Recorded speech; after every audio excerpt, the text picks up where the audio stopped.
বন্ধুরা চলে এসেছি আবার তোমাদের সামনে একটা রেসিপি নিয়ে। তোমরা যে যেখান থেকে আমার এই রেসিপিটা দেখবে তোমাদের সবাইকে স্বাগত, অনেক অনেক ভালোবাসা। আজকে রেসিপিটা করব হচ্ছে পটল দিয়ে একটা নতুন ধরনের রেসিপি। এই দেখো আমি তো বানিয়েছি, দেখো একটা বড়া করে এটা একটা গ্রেভি করেছি, দারুণ খেতে লাগে, ভাতের সাথে রুটির সাথে হেভি লাগবে খেতে। জানো তো বন্ধুরা, তোমরা এই রেসিপিটা করে খাবে, কেমন মানে খেতে হয়েছে সেটা তোমরা আমাকে জানাবে, কারণ আমি তো খেয়েছি, খুব সুন্দর হয়েছে খেতে এটা বন্ধুরা। তাহলে বন্ধুরা চলো আমি এই রেসিপিটা করব, তোমরা দেখবে আর তোমরা বানাবে বাড়িতে, ঠিক আছে? চলো টাটা এখনের মতন।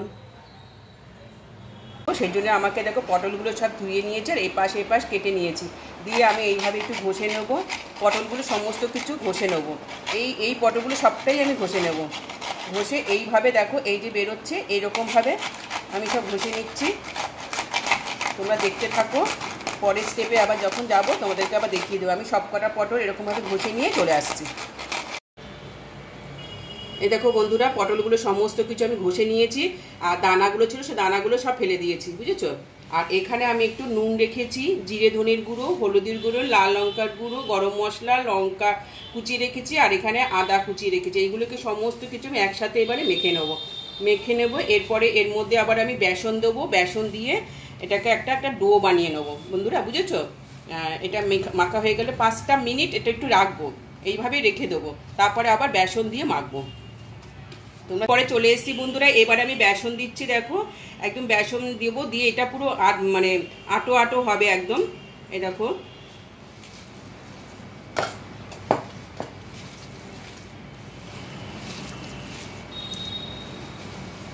যদি আরেকটু বেসন লাগে আমি আরেকটু বেসন দিয়ে দেবো। আমার মনে হচ্ছে আর বেসন লাগবে না, যত বেশি বেসন দেবো না বড়াটা তত শক্ত হয়ে যাবে। কম যত বেসন দেবো, তোমরা এখানে ডাল বাটাও দিতে পারো, মটর ডাল বাটাও দিতে পারো, আমি এখানে বেসন দিয়ে করলাম, ঠিক আছে বন্ধুরা? আমার এটা পুরোপুরি হয়ে গেছে, আমার আর বেসন লাগবে না। এটাকে এবার আমি 10 মিনিট রেস্টে রেখে দেবো, তারপরে এটাকে আমি বড়ার আকারে করব আর একটা গ্রেভি করব, ঠিক আছে? তোমরা দেখতে থাকো। বড়াগুলো ভাজার জন্য তেল গরম বসিয়ে দিয়েছি, সর্ষের তেলেই ভাজবো আমি। এবার আমি এই বড়াগুলো ছেড়ে দিচ্ছি, দেখো একটু চ্যাপটা করেই দিয়ে দিলাম। গ্যাসটা একটু কমিয়ে দিলাম।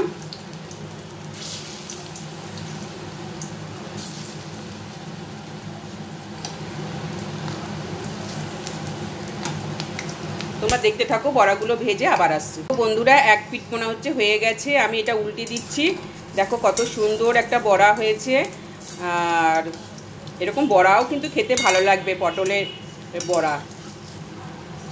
আমি এটা উল্টে দিলাম বন্ধুরা, বড়াগুলো সবকটা ভেজে নিয়ে আসছি। বড়াগুলো সব ভেজে নিয়ে চলে এসেছি, আর এখানে সেই তেলের মধ্যে এখন আমি ফোড়ন দিয়ে দেবো জিরে, গোটা গরম মশলা, তেজপাতা। এটা ফোড়ন দিলাম, আমি এটার মধ্যে কোনো আলু দেব না বন্ধুরা। আচ্ছা হয়ে গেল। এইবারে দেখো মশলা করে রেখেছি, লাল লঙ্কার গুঁড়ো হালকা দিয়েছি, হলুদ, তারপরে তোমার জিরে ধনের গুঁড়ো আছে, একটু আদা আছে, এর মধ্যে নুনও আছে, সামান্য ব্যালেন্স করার জন্য একটু চিনিও দিয়ে দিয়েছি। আমার মশলাটা অলরেডি হয়ে গেছে, আর এখন মানে ভাজাটা হয়ে গেছে, এখন এই মশলাটা দিয়ে দিলাম। এই মশলাটা দিলাম, আর এর মধ্যে আমি একটু টমেটো কেচাপ দিয়ে দিচ্ছি। বাটি ধুয়ে জলটা দেব। টমেটো দিলাম না বন্ধুরা, আমি টমেটো কেচাপটা দিলাম, ঠিক আছে? আমার মশলাটা কষানো হোক, আসছে। আমার মশলাটা অলরেডি হয়ে গেছে, তেলটাও ছেড়ে দিয়েছে। এবার আমি গরম জল করে রেখেছি, সেই জলটাই আমি ঢেলে দিচ্ছি। দেখো জলটা দিয়ে দিলাম, খুব বেশি জল দেবো না, কারণ এতে তো আলু নেই, আলু দিলে পরে জলটা মানে ঝোলটা চুষে নেয়। আর ঝোলটা ফুটে গেলেই আমি বড়াগুলো দিয়ে দেবো, তারপরে ঘি আর গরম মশলা দিয়ে নামিয়ে নেবো, তোমাদের দেখিয়ে দেবো, ঠিক আছে? ঝোলটা একদম ফুটে গেছে, এবার আমি বড়াগুলো সব ছেড়ে দিচ্ছি। বড়াগুলো দেখো ঝোলের মধ্যে ডুবে যাচ্ছে, আর এইরকম বড়া কিন্তু তোমরা এমনিও খেতে পারবে, চায়ের সাথে, বিকেলবেলা স্ন্যাক্স হিসাবে এমনিও খেতে পারবে, ভীষণ ভালো লাগে। আর এইটা আমার ফুটে তো গেছেই। এইবার আমি কি করব জানো? এইবার আমি দেখো আর ঘি গরম মশলা দিয়ে নামিয়ে নেবো। এই দেখো ঘিটা দিয়ে দিচ্ছি, 1 চামচেরও কম, অনেকটাই কম, খুব বেশি ঘি দেবো না। আর এখানে দেখো গরম মশলা অ্যাড করে দিলাম। আমার কিন্তু রান্নাটা একদম ডান। একটু ঝোল ঝোল থাকবে, তা নাহলে কী হবে বলো তো, ঝোলটা শুকিয়ে যাবে আর তারপর দেখতে পাবো না। আর হয়ে গেছে, এবার আমি এইখানে নামিয়ে নিচ্ছি। দেখো